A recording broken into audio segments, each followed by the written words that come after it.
Well, weight loss is the #1 fitness goal for most people. However, some of you would also like to build some muscle. With us this morning to discuss the art of muscle building is our fitness expert, Wes Cole. Good morning. Morning. Yes, a lot of people want to bulk up. They want to bulk up. Most people, they want to lose weight and get lean, but there's some people out there, especially men, that want to put on some size. We're going to talk about it. All right, the first tip, building muscle and losing weight are different goals. This is a hard pill to swallow for many, many people. They want to go into the weight gym and they want to get all their goals at once. Yes. They want to get leaned up and they want to build muscle at the same time. Unfortunately, these are two different goals going in different directions. We know to lose body fat, there has to be a caloric reduction. We have that. This is an unbroken a rule that just can't be broken. You have to do this. Well, when it comes to building muscle, it takes energy and calories to build extra muscle. So usually when you're wanting to bulk up a little bit, you have to add calories. So you can see right there we have some conflicting goals. What you need to do is, if you want to lean up, you need to focus a lot on your cardio. You need to get on a reduced calorie diet, and you need to lift weights not to build muscle, but to maintain the muscle you have.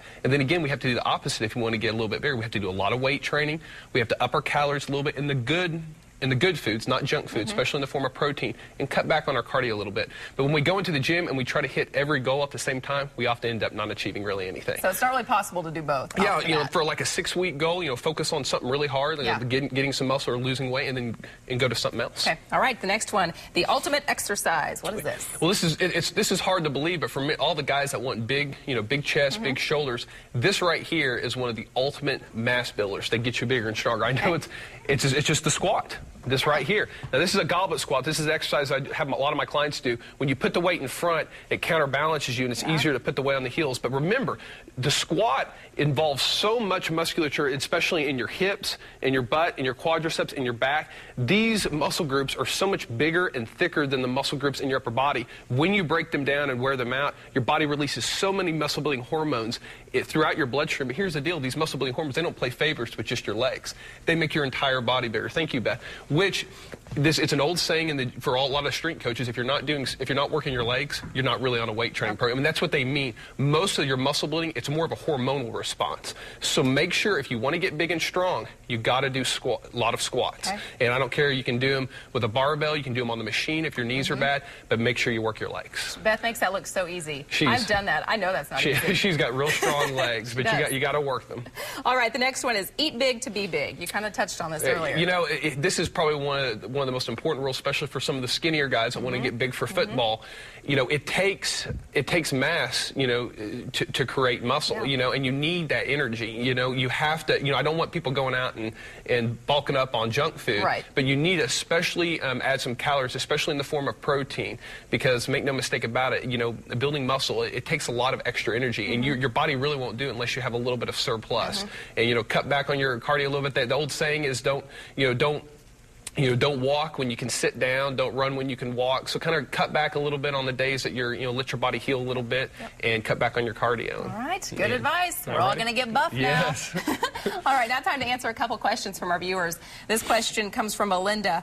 I've been doing squats and lunges to shape my butt and legs, but I'm getting so bored of these exercises. Is there anything new that will work the same muscles? This is real interesting, and I don't really have the answer for you, but exercise science have been discovering that jump rope really battles the fat muscle, in your legs, and come on out here, Beth. And I don't really know exactly why it works, but there's something magical about jump rope, especially dealing with cellulite.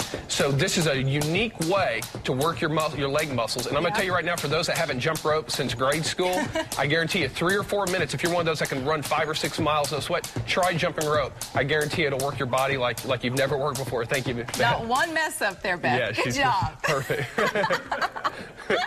I love it. Okay, but still squats and lunges are good, but I guarantee you doing a little jump rope, sometimes we got to switch it up from time to time. We get bored. Okay, the next question, it comes from Gary. He says, I need to lose about 40 pounds and I've been dieting, but my weight has not budged. Could it be my metabolism? I'm sorry, Gary, that's just not the case. The thing about it is, I tell people all the time, your body isn't defying laws of physics. You need, like I told you again, the mass, it needs energy to maintain that weight. So most people that come to me that swear to me that I don't eat very much, when we start writing everything down, the truth starts really unraveling. Remember, if you were the type of person that you could walk around 220, 230 on a 1,400 calorie a day diet, in your DNA would be the cure for world hunger. I mean, it's just not the case. So you have to be honest with yourself and make sure you write everything down. Remember, an actual statistic, the average American, they underestimate their caloric intake by 1,000 calories a day. So if you think you're eating 2,000 calories, most likely eating 3,000 calories. So make sure you write everything down. Yes, a food journal is the way to go. Food journal is the way to go. You'll be surprised, every M&M. Every single one of them. If you have a question that you'd like Wes to answer, just go to the weekend morning section of our website, kjrh.com. Click on the Habitual Help link or give Wes a call, 749-0960, or visit his gym on 46th, just east of Sheridan.